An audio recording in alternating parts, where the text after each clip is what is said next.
11:42 Wednesday evening. The opera's still going. Sorry about the weird shadows. I don't know where else to film, and I don't want to wake up my roommates. So this is my theme week, and true to form, I chose the incredibly pretentious sounding topic of what creative works of art have shaped me. Both my mom and my dad would tell us stories before we went to bed. We would all crowd into the same bed, and I think that definitely instilled in me the love of storytelling and of character and of creating fantastical tales. Harry Potter, Chronicles of Narnia, and The Hobbit.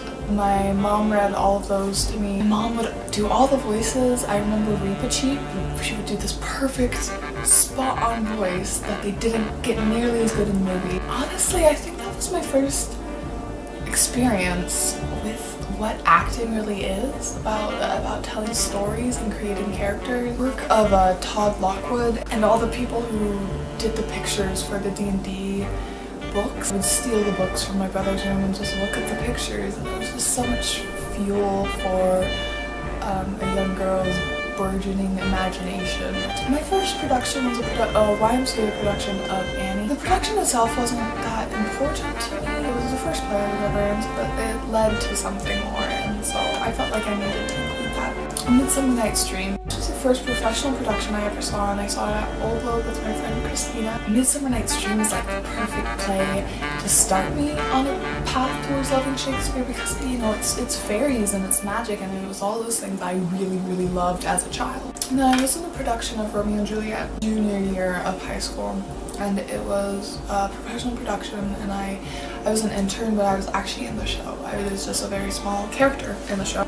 It was really the first time I ever thought I could do theater for a living, because I saw all these people who were.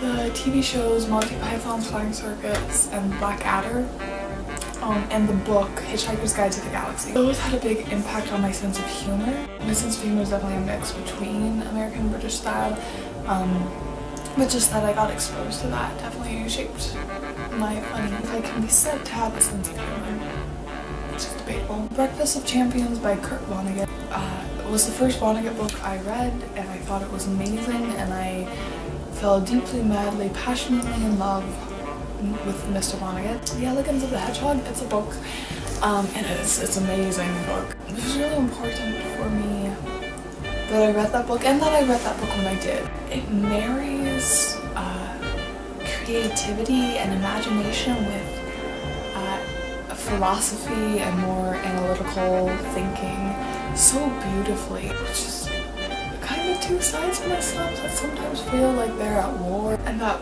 book really helped me resolve some of that. My high school theater department, and especially the shows Noises Off and You're in Town, just gave me such a sense of community and such a confidence. It really shaped me into a much better person. The last creative work I wanted to mention was those Nerdy Crads.